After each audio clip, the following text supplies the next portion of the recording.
Olá, seguidores e simpatizantes, mais uma prova de que, em plenas férias, estou sempre a pensar em vocês.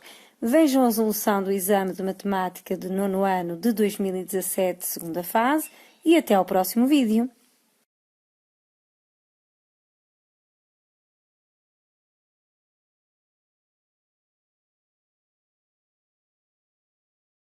Na questão número 1, apresenta-nos um histograma que contém informação relativa à massa corporal de um determinado grupo de alunos.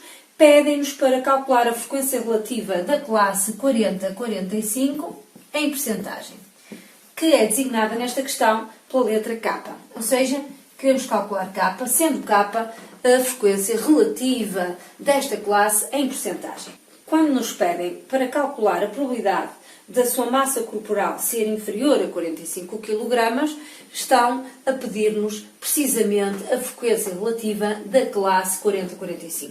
Vejamos que 45 é aqui aberto, não inclui o 45, quer dizer que são valores inferiores a 45. Portanto, aquilo que pretendemos, que é a probabilidade, não é, de ter uma massa corporal inferior a 45, é precisamente a frequência relativa da classe 40-45. Ora, por análise do histograma apresentado na questão, vemos que já temos lá informação relativamente à frequência relativa em percentagem de todas as restantes classes do conjunto de dados, o que quer dizer que é simples, K será apenas 100% menos as restantes frequências relativas em percentagem já fornecidas no gráfico, 17%, 24%, 29%, menos, não é? E menos 22%. Ou seja, retirando aos 100% todas as restantes frequências relativas já contidas na informação deste gráfico, de histograma, obtemos então o resultado pretendido, que é 8%. Quer dizer que a resposta era simples, era a opção C, 8%.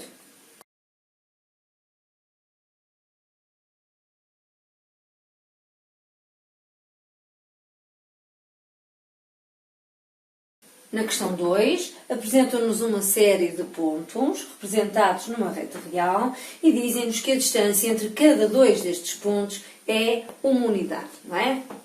Daqui a aqui, uma unidade é o comprimento de cada um destes segmentos de reta aqui representados. Ora, queremos saber ou identificar o segmento de reta, qual destes segmentos de reta, que tem comprimento igual a 1, portanto um destes, que aqui está, que é precisamente o segmento de reta que contém a abscissa A mais 3 raiz de 2. Portanto, o segmento de reta, qual destes segmentos de reta é aquele ao qual pertence um ponto que tem esta abscissa. Vejamos quanto é 3 raiz de 2. Ora, 3 raiz de 2, se introduzirmos na calculadora, para obtermos um valor exato, vamos obter então 4,2, 4, 2, 6, etc, etc. Portanto, 4 unidades, 2 décimas, 4 centésimas, etc.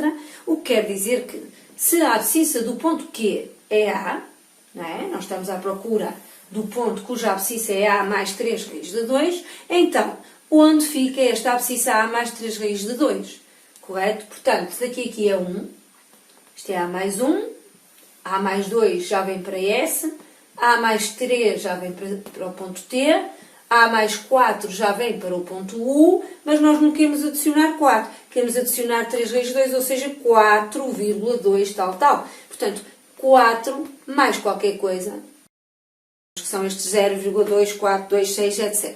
Quer dizer que a abscissa pretendida, A mais 3 raiz de 2, vai ficar algures no interior do segmento de reta UV. Portanto, a resposta correta é a indicação deste segmento de reta. Não esquecer de usar parênteses retos, não é? UV representativo de segmento de reta.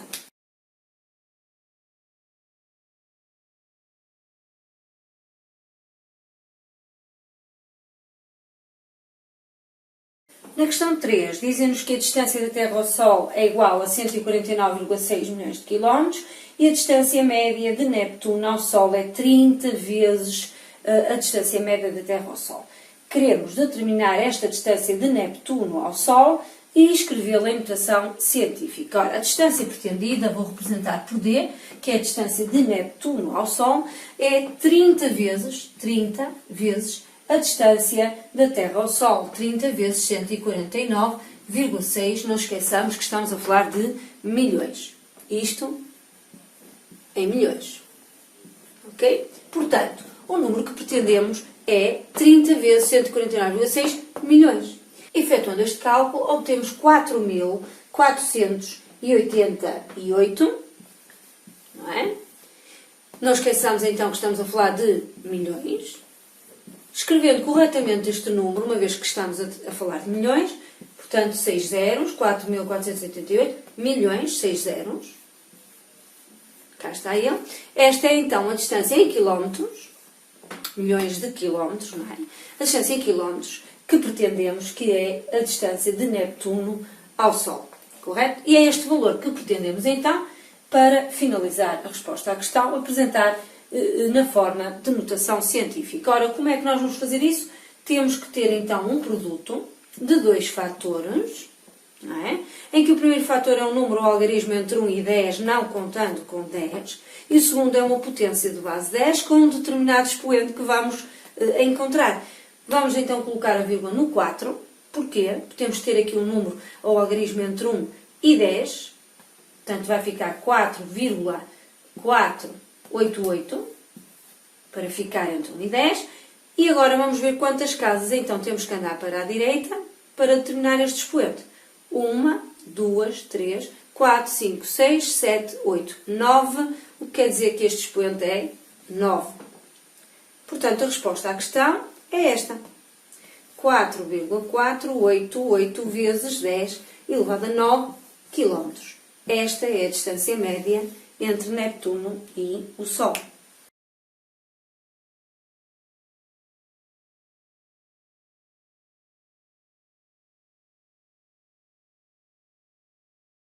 Na questão 4, falam-nos de um triângulo retângulo cujos catetos medem 48 e 62. Portanto, trata-se de uma situação em que vamos aplicar o teorema de Pitágoras.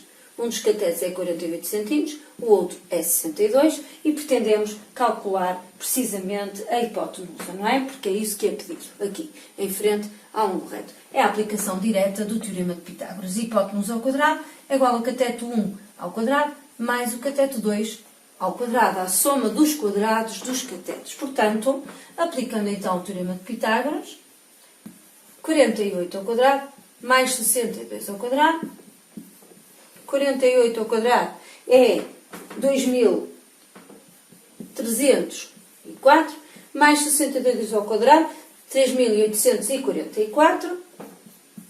Efetuando esta adição, obtemos então 6.148. E agora vamos então fazer a operação inversa do quadrado, que é a raiz quadrada, para retirar aqui o quadrado na hipotenusa. Então, a hipotenusa é igual à raiz quadrada de 6.148, que, consultando a calculadora, é precisamente 78,4091, etc. E que vamos arredondar ao que é pedido. Pedem-nos para apresentar o cálculo arredondado às centésimas. Então, a resposta é que a hipotenusa é aproximadamente. As centésimas, então, são aqui no 0, décima centésima, portanto, o 9 aumenta o 0 para 1, quer dizer que é 78,41 centímetros. E esta é a resposta à questão.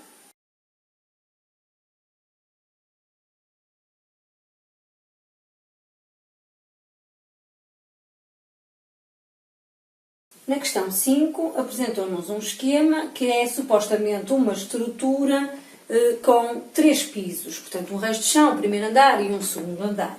Por observação desta imagem e também por análise dos dados da questão, dizem-nos então que de A a D são 23 metros, de B a C 12 metros, dizem-nos ainda que AB, portanto esta medida aqui, é idêntica a CD, não é?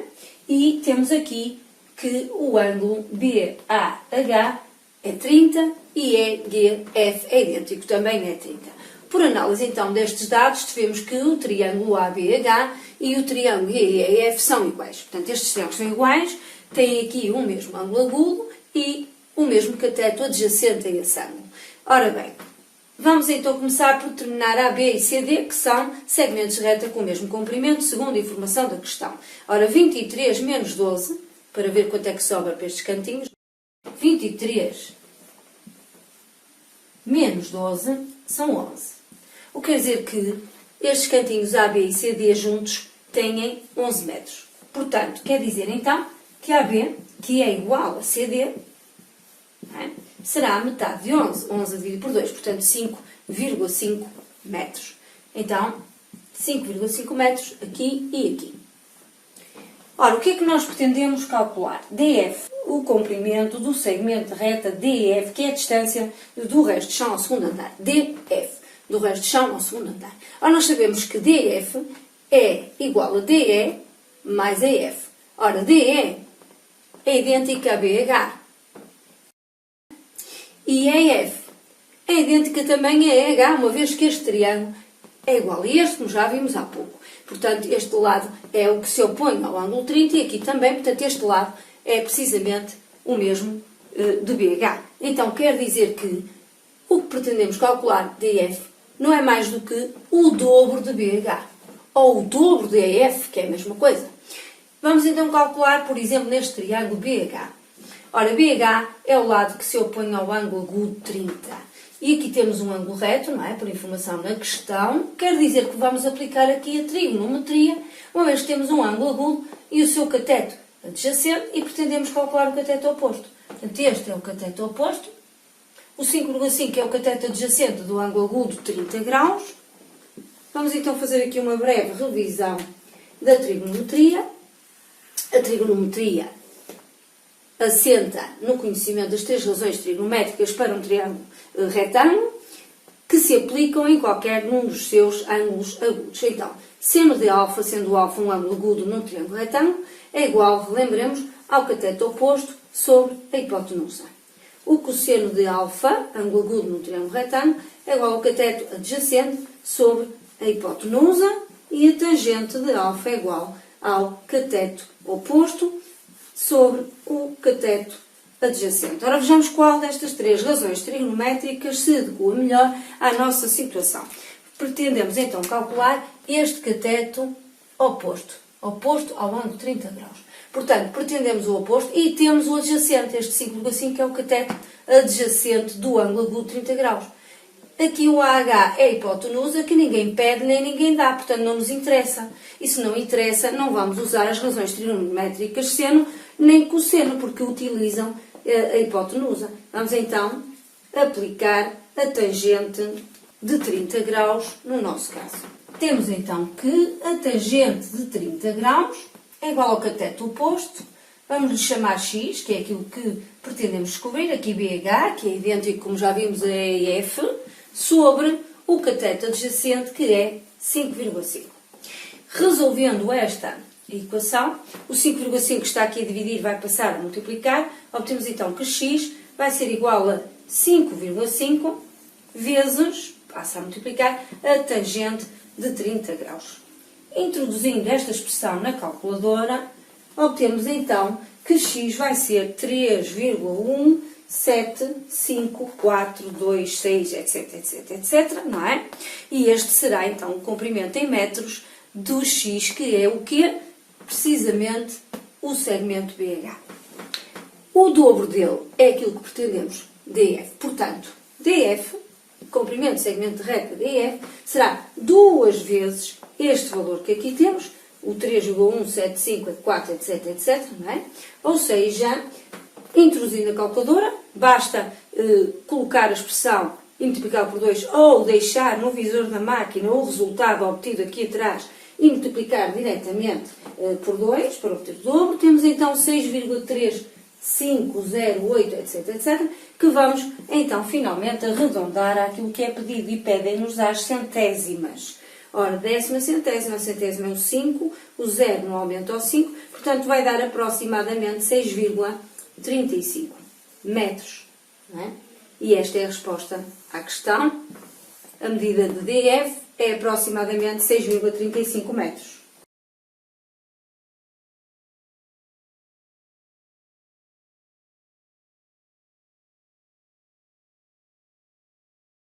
Na questão número 6, apresentam-nos um cubo que tem no seu interior uma pirâmide e informam-nos ainda que o vértice V desta pirâmide coincide exatamente com o centro do cubo. Ora, esta informação é muito útil, vamos já fazer aqui uma análise relativa à mesma. Porquê? Porque se V está exatamente no centro do cubo, quer dizer que esta altura da pirâmide, não é? Esta altura é exatamente metade da aresta ou da altura do próprio cubo, correto? Vamos então responder à linha 6.1. Na linha 6.1 temos que escolher a reta que é secante, mas não é perpendicular ao plano que contém a base ABCD. Ora, que base é essa ABCD? A base ABCD é precisamente a base inferior do cubo, não é? Portanto, trata-se de um plano que contém esta base inferior do cubo, aqui no fundo. Então, qual será então a reta que é secante? Secante quer dizer mesmo concorrente, não se esqueçam que secante é o mesmo que dizer concorrente. Concorrente quer dizer que intersecta, portanto, vejamos as nossas hipóteses. A reta AH. De facto, a reta AH, alguns aqui no interior do cubo, não é? Uma diagonal espacial do cubo.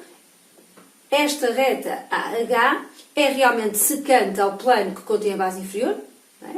Porque intersecta o plano que contém a base inferior, aqui marginal, aqui prolongado, não é? No ponto A. Não é? É uma reta oblíqua com este plano que contém a base inferior do cubo. E é, portanto, uma reta secante, ou seja, concorrente, porque intersecta, então, este plano que contém a base inferior do cubo, mas não lhe é perpendicular, porque ela é oblíqua, forma aqui um ângulo que é um ângulo agudo, não é um ângulo reto. Portanto, a opção correta era a opção A, a reta AH. Vamos, no entanto, analisar o que acontece nas restantes opções. Por exemplo, na opção B, temos a reta AD. A reta AD é a reta que contém a aresta da base lateral do cubo. Portanto, esta reta AD está contida no plano que contém a base inferior do cubo e não lhe é, portanto, secante. Contida porque está no interior. Portanto, a opção B não é, porque a reta é contida e não secante. Na opção C, temos a reta EH. A reta EH é esta que contém esta aresta superior aqui do cubo. Portanto, esta reta EH é uma reta que é paralela ao plano que contém a base inferior do cubo. Paralela, estritamente paralela, e, portanto, não é secante, porque não intersecta. Também não serve, porque é estritamente paralela ao plano pedido. Na opção D, tínhamos a reta ED. A reta ED é esta reta aqui, não é? Na vertical, que é uma reta que realmente é secante ao plano que contém a base inferior do cubo. É secante porque o intersecta ali num ponto, mas é perpendicular, porque forma com ele, com este plano que contém a base inferior, não é? Um ângulo de 90 graus. E pediram-nos não perpendicular. Portanto, esta reta realmente é secante, mas não serve porque é perpendicular. Portanto, estas três hipóteses não serviam. Na linha 6.2, pedem-nos para calcular o volume da pirâmide, que eu aqui representei a verde, portanto, A, B, C, D, V. A, B, C, D, V. Esta pirâmide no interior do cubo, que, como vimos há pouco, tem altura, não é? Igual a metade da altura, ou seja, da aresta do cubo, uma vez que V coincide com o centro do cubo. Então, quer dizer que esta altura então da pirâmide é metade da altura do cubo. A altura do cubo é a sua aresta. Portanto, o primeiro passo é precisamente calcular esta aresta do cubo, a partir da informação que nos é dada, porque nos dizem que o volume do cubo é 729 centímetros cúbicos. Ora, o volume do cubo, como nós sabemos, é calculado pela aresta ao cubo. O volume do cubo é a aresta ao cubo. Quer dizer que a aresta ao cubo é 729 centímetros cúbicos. Resolvendo esta equação, vamos então determinar a aresta do cubo, ou seja, a sua altura, fazendo a operação inversa do cubo, portanto, a raiz cúbica de 729. Vamos obter a raiz cúbica de 729 é 9, porque 9 vezes 9 vezes 9, 3 vezes é 729. Portanto, 9 centímetros. Então a aresta, ou seja, a altura do cubo, é precisamente 9 centímetros. Quer dizer, então, que esta altura da pirâmide é metade de 9. Portanto, a altura da pirâmide estamos a falar da pirâmide, que é isso que queremos para calcular o seu volume, é então metade de 9, 9 a dividir por 2 são 4,5, portanto 4,5 centímetros. Vamos então à fórmula do volume da pirâmide, que é o que é pedido. Como nós sabemos, o volume de uma pirâmide calcula-se fazendo a sua área da base vezes a altura sobre 3. A área da base é a área deste quadrado, que aqui temos, que é também a base do cubo, não é? E como a aresta é 9 vezes 9. 9 vezes 9. A área deste quadrado da base. Portanto, temos aqui então 9 vezes 9 para a área da base, vezes a altura da pirâmide, que já vimos que são os 4,5, metade da altura do cubo, não é? Sobre 3. Pronto, e é isto que nos vai dar a resposta à nossa questão. Fazendo o cálculo, vamos obter 121,5 centímetros cúbicos. E esta é então a resposta à questão.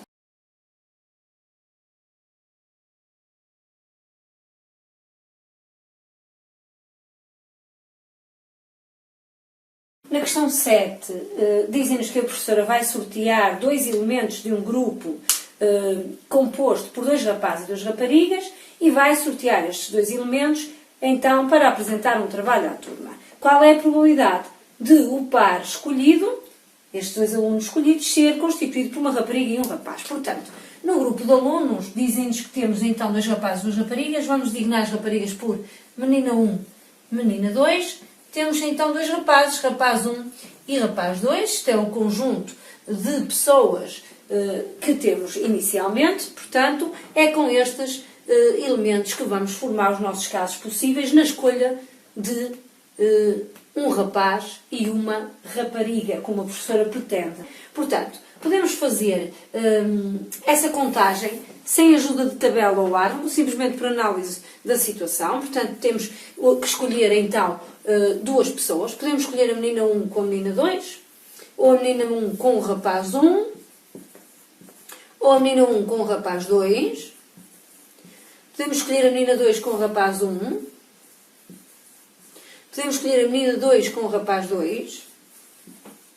Com o rapaz 2. A menina 2 com a menina 1 não, que já estão, não é? Podemos escolher o rapaz 1 com o rapaz 2. O rapaz 1 com a menina 1 não, porque já está. O rapaz 1 com a menina 2 também não, que já está. Portanto, temos 1, 2, 3, 4, 5, 6 casos possíveis no total. Podemos ter feito esta contagem com a ajuda de uma tabela. Vamos aqui fazer uma primeira escolha de uma pessoa, não é? E uma segunda escolha de outra pessoa, de entre os que temos, que são a menina 1, a menina 2, o rapaz 1 e o rapaz 2, não é? Uma vez que são 2 escolhas, conjugamos estas 2 escolhas numa tabela ou numa árvore, também podia ser numa árvore. Então obtemos aqui menina 1 com menina 1, menina 1 com menina 2, menina 1 com rapaz 1, menina 1 com rapaz 2, menina 2 com menina 1, menina 2 com menina 2, menina 2 com rapaz 1, menina 2 com rapaz 2, rapaz 1 com menina 1, etc, não é? Preenchendo toda esta tabela, rapaz 1, rapaz 1, rapaz 1, rapaz 2, rapaz 2, menina 1, rapaz 2, menina 2, rapaz 2, rapaz 1 e rapaz 2, rapaz 2. Por análise desta tabela, vemos imediatamente que há aqui casos que são impossíveis, porque estamos a escolher 2 pessoas ao mesmo tempo daquele grupo, portanto, menina 1 não pode ser, menina 2, a mesma menina também não, rapaz 1, rapaz 1, rapaz 2, rapaz 2. Por outro lado, menina 2, menina 1 é o mesmo que dizer menina 1, menina 2, portanto é escolher as meninas.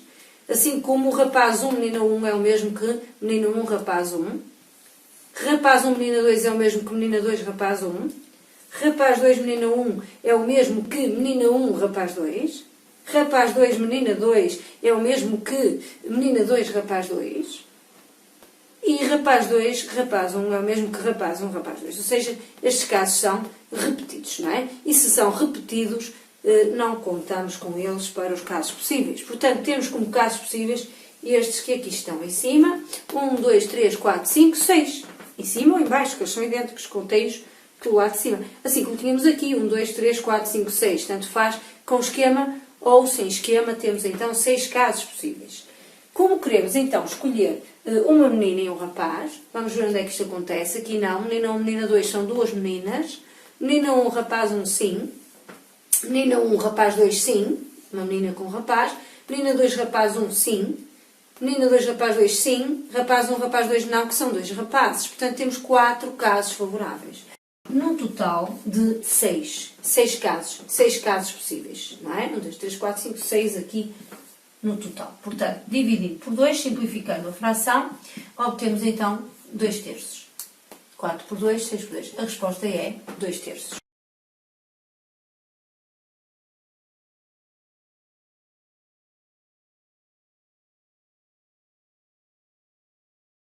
Na questão número 8 apresentam-nos um diagrama de extremos e quartis. Relembremos que os extremos são 0 e 9, portanto este é o extremo inferior. E aqui temos o extremo superior, não é? E relembremos também o que significam estes valores que aqui estão. Portanto, o 4 representa o primeiro quartil, o 5 representa o segundo quartil ou mediana, também chamado mediana, e o 7 representa o terceiro quartil. Portanto, a mediana é também designada, entre parênteses aqui, por segundo quartil. Ora, quando nos perguntam a amplitude interquartis deste conjunto de dados, a amplitude interquartis é a diferença entre o terceiro e o primeiro quartil. Portanto, é a diferença entre 7 e 4. Portanto, a resposta à questão é simples. 7 menos 4, que são 3. A resposta é 3.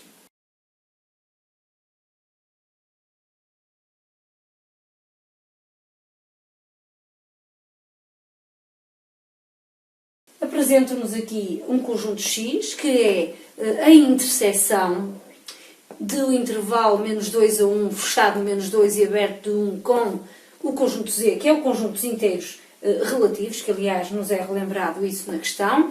Portanto, vamos fazer aqui uma representação numa reta numérica, só para vermos melhor o que está a acontecer. Temos o intervalo de menos 2 a 1, de menos 2 a 1, fechado no menos 2 e aberto, não é, no 1.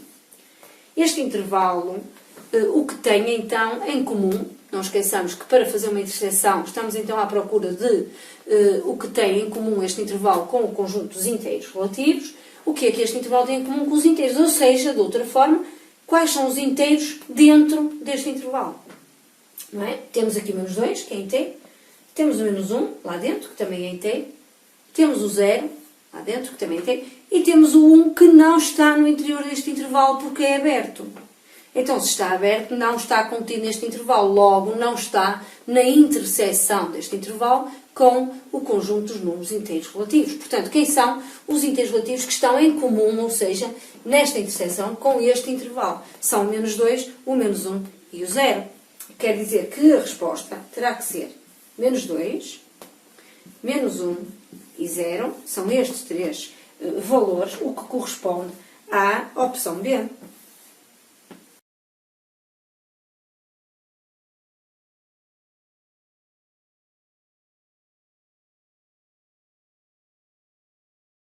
Na pergunta 10, apresenta-nos um gráfico em que temos a representação de uma função f, que numa primeira análise vemos logo que corresponde a uma parábola, não é? Portanto, uma função quadrática, e aqui um triângulo que é isósceles, uma vez que nos dizem que o lado OB é igual ao lado BA. Portanto, este lado é igual a este. Dizem-nos ainda que o ponto A tem coordenadas 4, 0, o que quer dizer que a distância de O a A é 4. A abscissa de A é 4.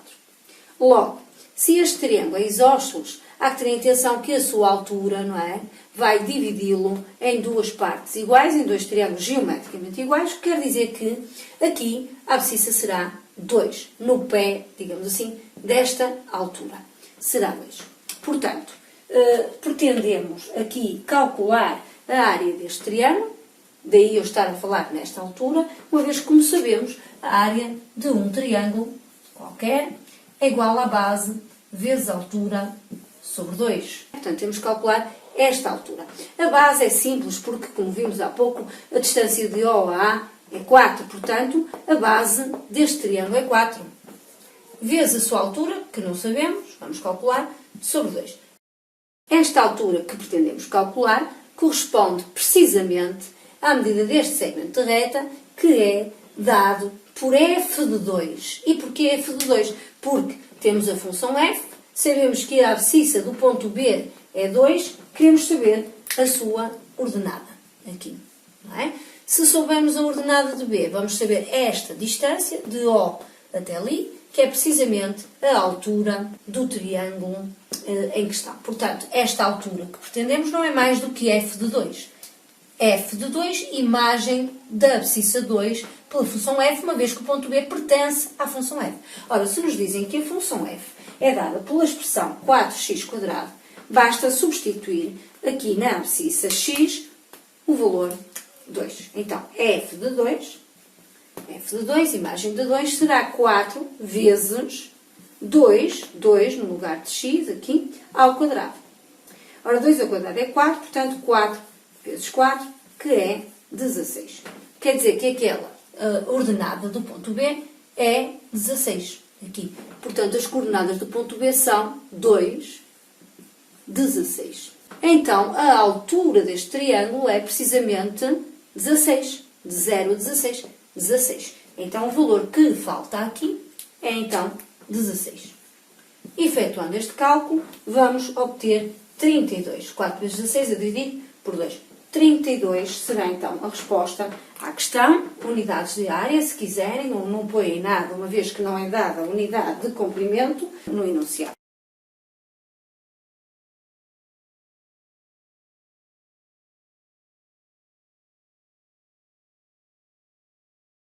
Na questão 11, apresentam-nos 4 gráficos e perguntam-nos então qual das opções pode representar graficamente uma função de proporcionalidade inversa. Ora, antes de analisar as nossas opções, nós sabemos que qualquer proporcionalidade inversa tem um gráfico que é uma hipérbole. Uma hipérbole no primeiro e no terceiro quadrante, primeiro, segundo, terceiro, quarto, portanto, nos quadrantes ímpares, ou uma hipérbole também poderia estar nos quadrantes pares, segundo e quarto. Ou temos uma situação referente a uma hipérbole nos quadrantes ímpares ou nos quadrantes pares. E em qualquer destas situações, o gráfico é algo deste tipo. Uma hipérbole é um gráfico constituído por 2 ramos, não é? Ou por apenas um, depende do domínio, com esta aparência. Portanto, observando as nossas hipóteses, a hipótese A fica logo eliminada, porque temos nela algo que se assemelha a uma parte de uma parábola. As parábolas referem-se a funções quadráticas, portanto, do tipo y igual a ax quadrado, e não hipérbolas, portanto, proporcionalidades inversas, cuja expressão é do tipo y igual a k sobre x, onde k é a constante de proporcionalidade. Portanto, esta situação não se identifica com o que queremos. Depois temos a B. Na B, ainda menos, portanto, tínhamos algo que seria uma translação de uma parábola, portanto, isto está fora de questão. Na hipótese C, reparem que parece ser uma hipérbole, mas não é, porque toca ali, há ali uma interseção com o eixo das ordenadas y. Isso não acontece nos ramos das hipérboles, portanto, isto não é possível. Sabemos que não está definido o valor ou a imagem de 0 numa proporcionalidade inversa, porque ficaria k, que é a constante, a dividir por 0, substituindo o x aqui por 0. Ora, qualquer número dividido por 0, isto dá erro, não é? Isto não é possível fazer-se. A divisão por 0 não existe. Portanto, aqui é impossível este ramo, não é? Intersetar o eixo das ordenadas. Isto não pode acontecer nas hipérboles. Está fora de questão. Portanto, esta referência a estas 3 situações era perfeitamente escusada, uma vez que a hipótese D apresenta-nos logo, não é? Um ramo de hipérbole no primeiro quadrante. Portanto, a resposta correta é efetivamente a hipótese de D.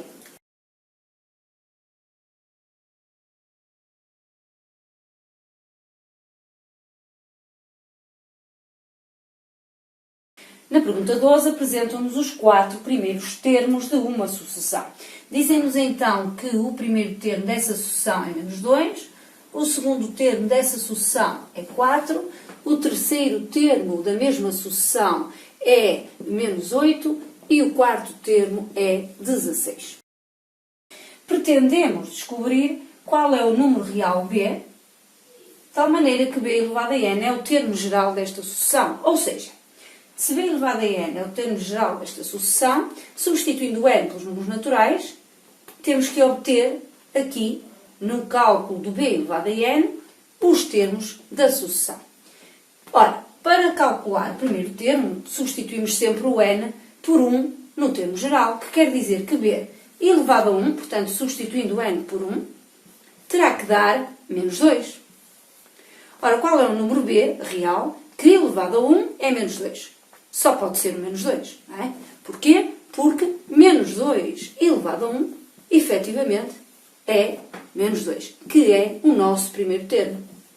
Portanto, só pela análise do primeiro termo, verificamos que B, este número real que estamos à procura na base do termo geral, só pode ser menos 2. Vamos, no entanto, verificar o cálculo para os restantes termos que nos dão, portanto, segundo, terceiro e quarto termos. B elevado a 2. Portanto, cálculo para o segundo termo, temos que substituir o n por 2. B elevado a 2, se descobrirmos que o B é menos 2, terá que ser menos 2 ao quadrado. Ora, o expoente par anula o sinal menos da base, porque qualquer potência com base negativa e expoente par tem resultado positivo. Portanto, 2 elevado a 2 é 2 vezes 2, que é 4. Ora, 4 é exatamente o que temos no segundo termo. Portanto, está correto. Façamos a verificação para o terceiro termo. Terá que ser B elevado a 3, terceiro termo, ordem 3, substituímos o n por 3. Se descobrirmos que o B é menos 2, será menos 2 elevado a 3. Mas 3 é um número ímpar. Qualquer potência de base negativa e expoente ímpar dá resultado negativo, como sabemos. Portanto, isto é 2 elevado a 3, que significa que é 2 vezes 2 vezes 2, 3 vezes, ou seja, é 8. Menos 8.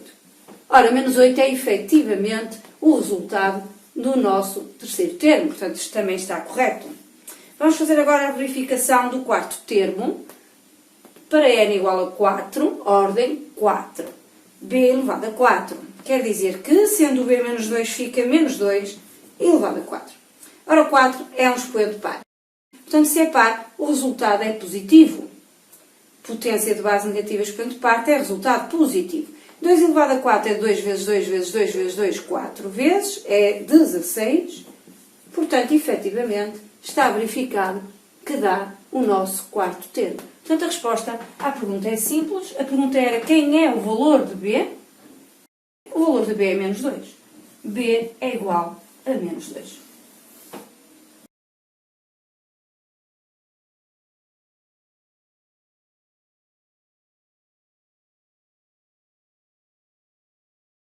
Temos aqui uma equação do segundo grau completa para resolver e apresentar o resultado na forma de fração irredutível.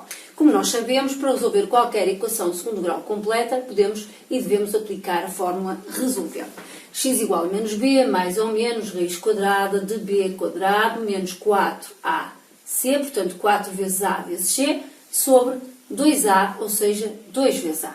Onde o a, o b e o c são os coeficientes dos termos de grau 2, 1 e 0, respectivamente. Portanto, quem é o A? No nosso caso, o A é 10, coeficiente do termo de grau 2, o B é menos 3, coeficiente do termo de grau 1, e o C é menos 1, coeficiente do termo de grau 0. Aplicando então a fórmula resolvente, obtemos que x vai ficar igual ao simétrico de B menos B, simétrico de B, menos menos 3, ou seja, 3, mais ou menos, raiz quadrada. B ao quadrado, o B é menos 3, parênteses, porque é negativo, menos 3 ao quadrado. Menos 4 vezes A vezes C, 4AC, 4 vezes A vezes C. Ora, o A é 10, 4 vezes 10, vezes o C é menos 1, vamos pôr um parênteses, porque é negativo. Tudo isto sobre 2 vezes A, 2 vezes 10. Resolvendo, então, estes cálculos no interior da raiz quadrada, obtemos x igual a menos 3, mais ou menos Raiz quadrada de... Ora, menos 3 ao quadrado é 9. Não se esqueçam que o quadrado é par, nulo aos sinais negativos da base. Qualquer potência de base negativa, expoente par é positivo. 3 ao quadrado, 9. Aqui, efetuar as multiplicações todas de uma vez. Menos com menos é mais. 4 vezes 10, 40. 40 vezes 1 é 40. Tudo sobre 2 vezes 10, que é 20. Terminando este cálculo no interior da raiz quadrada, x igual a menos 3 mais ou menos raiz quadrada de 9 mais 40, 49, tudo sobre 20. Ora, a raiz quadrada de 49 é 7, não é? Portanto, fica x igual a menos 3 mais ou menos 7. 7 porque 7 vezes 7 é 49, sobre 20. Separando agora, então, o mais do menos para obter as duas soluções da equação, vamos ter que x igual a menos 3 mais 7 sobre 20, ou x igual a menos 3 menos 7 sobre 20. Ora, menos 3 mais 7 são 4. Quer dizer que vai dar x igual a 4 sobre 20, ou x igual a menos 3 menos 7 são menos 10. Portanto, menos 10 sobre 20. Simplificando estas frações. A primeira fração simplificamos por 4 e a segunda podemos simplificar por 10. Ou simplesmente cortar os zeros, não é? Eliminar os zeros, que significa o mesmo. Então, vamos obter que x vai ser igual a 4 por 4, 1. 20 dividido por 4, 5. Portanto, 1 quinto é a primeira solução. Ou x igual a menos 1 meio. Portanto, as soluções da equação são estas. Menos 1 meio e 1 quinto.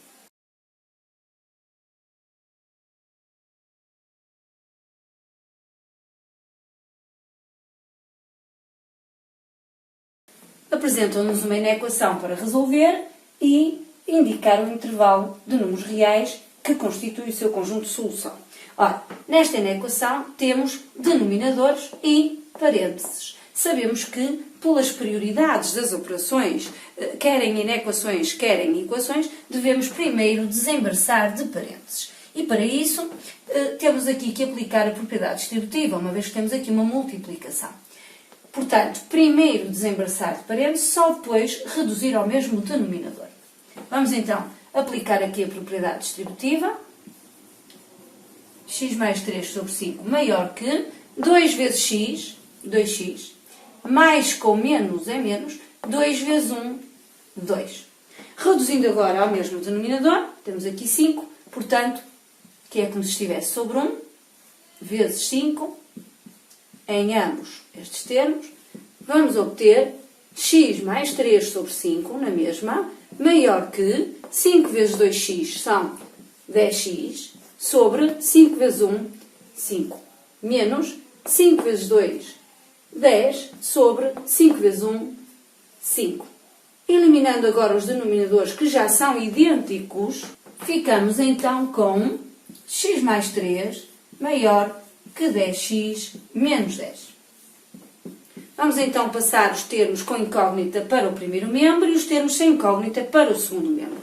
Portanto, x mantém-se no primeiro membro, menos 10x, que era mais, troca de sinal, menos 10x, maior, na mesma, menos 10, que se mantém, e menos 3, que era mais, e troca de membro, portanto, troca de sinal. Simplificando os termos semelhantes, x menos 10x é como se tivesse aqui um 1. 1x menos 10x são menos 9x. Maior, menos 10 menos 3 são menos 13. Ora, obtivemos aqui um coeficiente negativo no termo em x, no termo de grau 1. Portanto, quando obtemos aqui um coeficiente negativo no termo da incógnita, temos que trocar os sinais em ambos os membros da inequação e inverter o sentido da sua desigualdade. Portanto, de menos 9x, trocando o sinal, passa a ser 9x. Trocando o sinal no segundo membro, de menos 13 passa para 13 positivo. Invertendo o sentido da desigualdade, de maior passa a ser menor. Vamos então agora passar o 9 que está aqui a multiplicar, vamos passá-lo a dividir. A operação inversa da multiplicação, que é a divisão, fica x, isolando a letra, menor que 13 a dividir por 9. Ora, 13 nonos não é um número inteiro, e também não é uma fração redutível, portanto, terminou a resolução da inequação. Podemos fazer uma representação geométrica que não é obrigatória. Portanto, x, números x menores que 13 nonos, quer dizer que se são menores, são à esquerda de 13 nonos, alguns aqui na reta, menor não tem igual, não inclui o número, portanto é aberto, trata-se deste intervalo. Portanto, a resposta é conjunto de solução, ou intervalo de menos infinito, aberto, sempre no infinito, até 13 nonos, também aberto, uma vez que não tendo igual, não inclui o 13 nonos. E a resposta em intervalo é esta.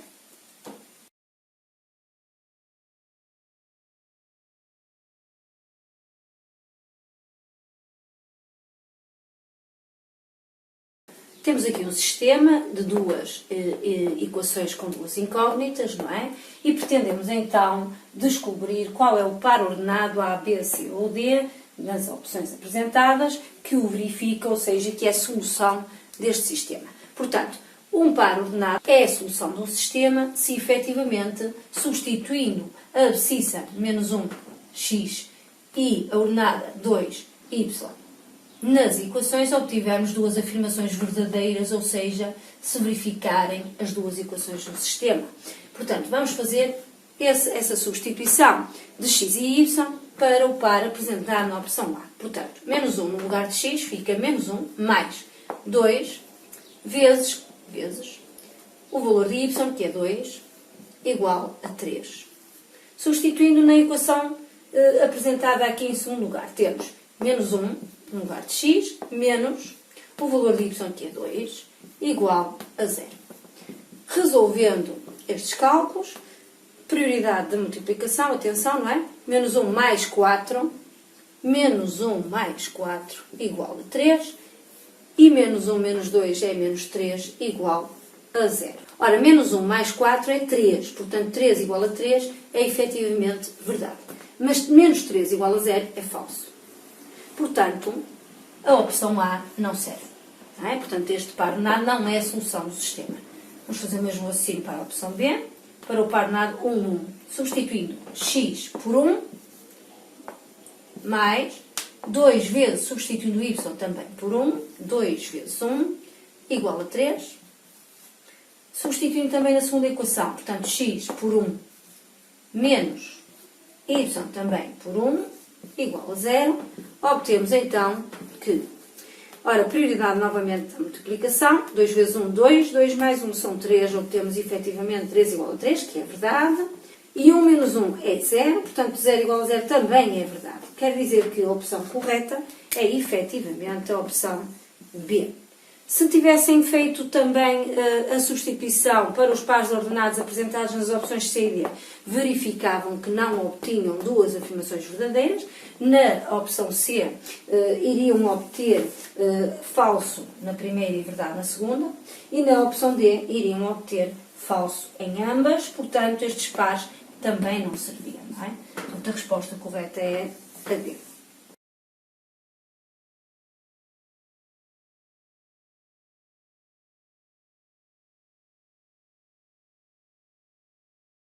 Na questão 16, apresenta-nos uma expressão numérica composta por várias potências, uma potência de potência, uma potência de expoente negativo, e queremos então resolvê-la apresentando a resposta na forma de uma potência de base 4, segundo nos pede.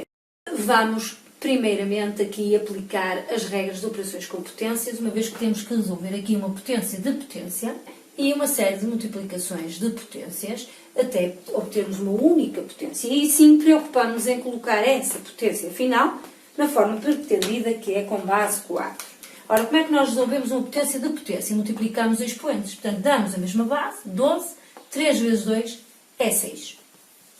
Vou copiar o resto, vamos fazer uma regra de cada vez para respeitar as prioridades e termos uma melhor visão do que pretendemos.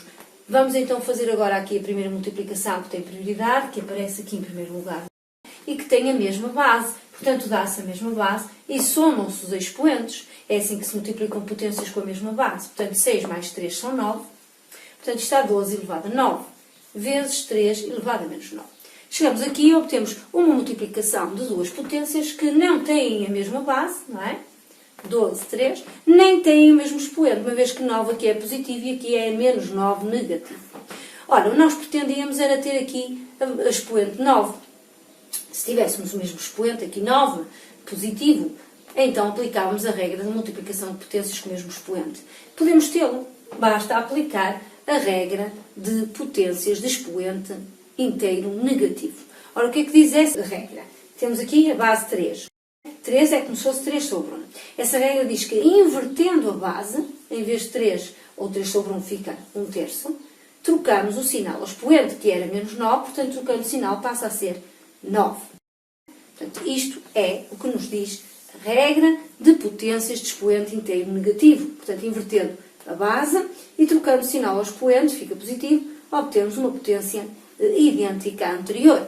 O que quer dizer que, aplicando essa regra aqui, invertendo então o 3, 1/3, trocando o sinal ao expoente, então, 9, obtemos então o que queremos, que é uma multiplicação de potências com o mesmo expoente. Portanto, como é que se faz isso? Multiplicam-se as bases, 12 vezes 1/3, sabemos que o 12 é como se fosse sobre 1. Como é que se multiplicam? Frações, aqui na base, 12 vezes 1 e 1 vezes 3. Portanto, vamos obter 12/3.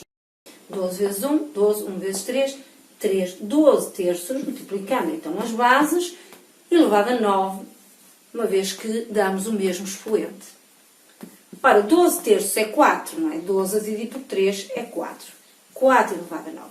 Obtivemos então uma única potência no resultado, que por sinal tem exatamente base 4, como é pedido na questão. Quer dizer que a resposta à questão é 4 elevado a 9.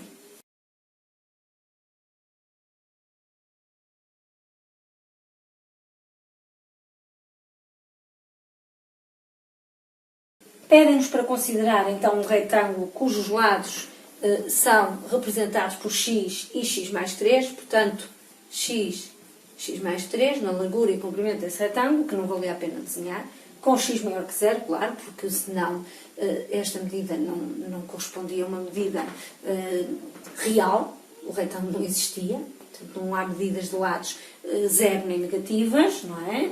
E, portanto, pedem-nos para escrever um polinómio que representa a área deste retângulo.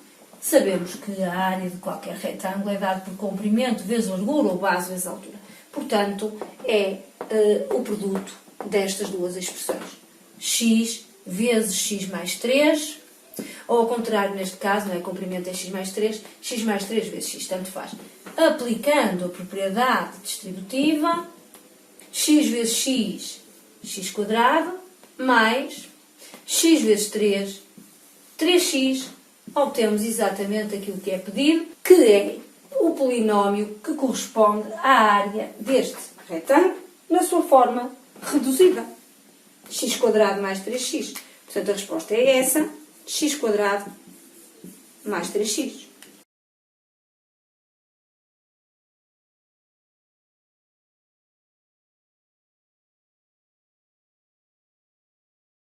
Na questão 18, apresentam-nos então dois triângulos, ABC, ABC e ABD, inscritos numa circunferência. Efetivamente, estes triângulos têm os vértices sobre a linha da circunferência, portanto, são inscritos nessa circunferência. E dizem-nos então que o triângulo ABD é isósceles, ABD, em que AD é igual a BD, portanto, esta medida de AD é igual a esta, BD, aqui. Este triângulo aqui, ABD, é efetivamente isósceles, porque tem dois lados iguais. Dizem-nos ainda que a amplitude do arco AB, como se vê na figura, é 60 graus e que o ponto C pertence ao arco BD, efetivamente, o ponto C pertence ao arco BD, e ainda que o ângulo CBD, portanto, CBD tem amplitude de 20 graus. Portanto, tudo isto são dados da questão. Queremos calcular a amplitude do ângulo ABC. Não é? É isto que pretendemos calcular. Este ângulo aqui, ABC, portanto, todo este ângulo aqui em B. Não é? Para isso, temos que calcular a ABD, portanto, esta parte aqui. Se calcularmos o ângulo ABD do triângulo ABD, este ângulo, adicionando 20, temos o que queremos, que é ABC. Para calcular este ângulo ABD, este ângulo aqui no triângulo ABD. É simples, uma vez que ele é isósceles e temos aqui a medida do arco AB. Como nós sabemos, a partir de um determinado arco é possível calcular o ângulo inscrito correspondente. Portanto, aqui temos um ângulo inscrito, porque o vértice desse ângulo D está sobre a linha da circunferência, portanto é um ângulo inscrito na circunferência, e como sabemos, a amplitude de qualquer ângulo inscrito numa circunferência é igual a metade do seu arco correspondente, não é? Quem é o arco correspondente? É precisamente a AB, que mede 60 graus. Quer dizer que este ângulo aqui é metade de 60, é 30. Vamos escrever isso. ADB, este ângulo aqui em cima, inscrito na circunferência, é metade do seu arco correspondente, porque é inscrito na circunferência e, portanto, mede 30 graus. Ora, se este ângulo é 30 graus, uma vez que o triângulo ABD é isósceles, tem dois lados iguais, tem então também estes dois ângulos iguais. Os dois ângulos opostos a esses lados iguais têm que ser também iguais. O que quer dizer que,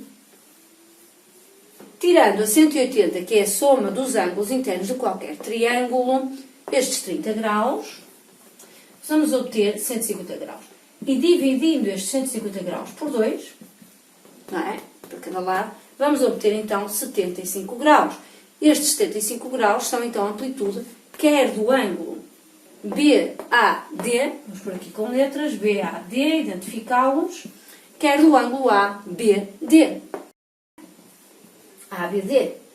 Estes dois ângulos aqui, internos do triângulo ABD, são então 75 graus. Logo, é fácil então agora responder ao que queremos. O ângulo ABC, que pretendíamos, está ele, será então os 75 graus de ABD, não é? Mais aqueles 20 que lá estavam na figura. E, portanto, a resposta é 95 graus.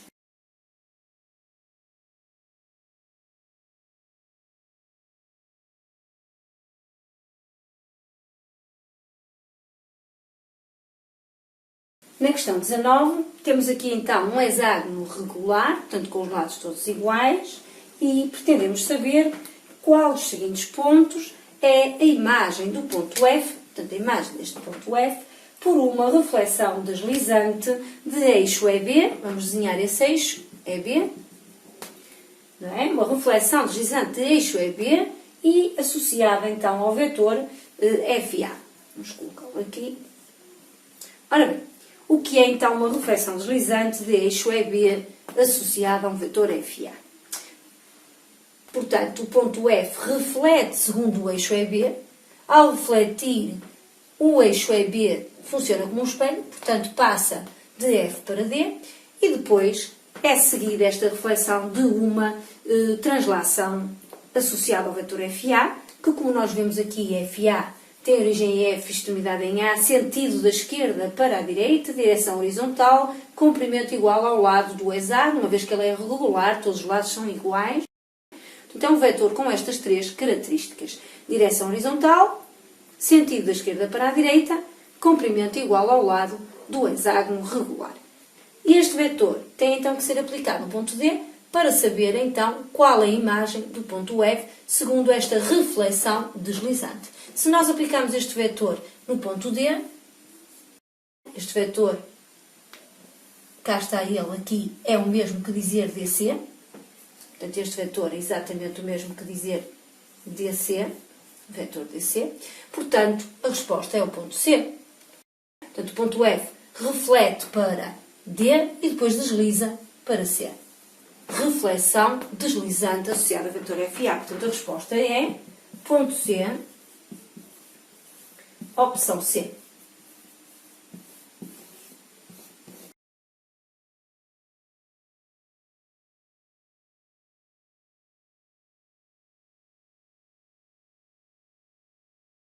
Na questão 20 é-nos apresentado um cubo, o A, B, C, D, E, F, G, H, e é pedido para considerar a seguinte afirmação. Portanto, quaisquer dois planos perpendiculares ao plano que contém a base A, B, C, D, portanto, o plano que contém esta base inferior do cubo, estamos a imaginar este plano aqui, a base, não é? que contém esta base inferior. Dizem-nos então que quaisquer dois planos que sejam perpendiculares a este plano que contém esta base inferior do cubo são perpendiculares entre si. E a seguir pedem-nos para identificar com letras da figura dois planos que permitam mostrar que esta afirmação é falsa. Efetivamente ela é falsa porque há aqui planos que são perpendiculares a este plano que contém a base inferior do cubo e que não são perpendiculares entre si, até são paralelos, por exemplo, paralelos ou oblíquos.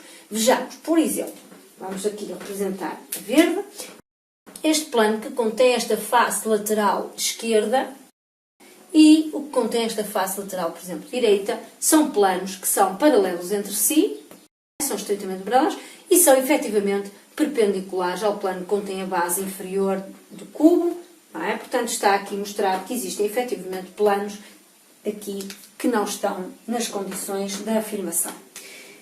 Este é apenas um exemplo, poderíamos imaginar outros planos, por exemplo, este plano outra vez com um plano interior aqui dentro, FAC. Não se esqueçam que um plano define-se usando três letras nele contidas, 3 pontos. Não é? Por exemplo, este plano é FA, o tal verde que eu aqui pus que contém a face esquerda do cubo, e o plano FAC, por exemplo, este que está aqui no interior, eles formam aqui um ângulo agudo, eles são oblíquos entre si, este plano, aqui, na diagonal, no interior do cubo, com este plano que contém esta face esquerda, eles são realmente oblíquos, não são perpendiculares, e no entanto ambos são perpendiculares ao plano que contém a base inferior do cubo. Portanto, tínhamos aqui uma série de hipóteses. Vamos, por exemplo, falar nestes dois planos verdes que escolhi inicialmente. FA, por exemplo, FA e GBC, por exemplo, ou GHC, tanto faz, basta usar 3 letras, 3 pontos contidos nos planos que queremos referenciar. Portanto, isto era uma opção de resposta. Atenção que isto são opções de resposta. Há muitas opções, não é? Porque estes planos são paralelos entre si. São paralelos, não é? Estritamente paralelos. Temos também, então, a opção EFA, ou, por aqui, 2 ou 3 hipóteses, EFA, e o tal plano FAC, este na diagonal no interior do cubo. Efetivamente, eles são oblíquos, não são perpendiculares, não é? São oblíquos. E, no entanto, eles são, efetivamente, ambos perpendiculares com o plano que contém a base inferior. Há, efetivamente, aqui uma série de opções, desde que escolhamos corretamente de entre os planos que, efetivamente, são perpendiculares ao plano que contém a base inferior. Quais são todos os planos que são perpendiculares ao plano que contém a base inferior? Portanto, este que já falei, o EFA, da face esquerda, o GBC, da face direita, o de trás é HC, por exemplo, HC, o da frente, FAB, por exemplo, FAB, e os dois diagonais no interior aqui, FAC, e ainda o outro na diagonal contrária, vai ali para trás, EGB, basta escolher 3 letras, não é? Temos aqui 6 planos, todos perpendiculares ao plano que contém a base inferior do cubo, mas eles não são todos perpendiculares entre si. Estes dois diagonais não serviam porque eles são perpendiculares entre si, mas serviam aqui outros. E alguns dos outros também não serviam, porque, por exemplo, o esquerdo, não é? É perpendicular com o de trás, ou o esquerdo é perpendicular com o da frente. Tínhamos que fazer aqui escolhas acertadas. Mas já temos aqui boas opções de resposta.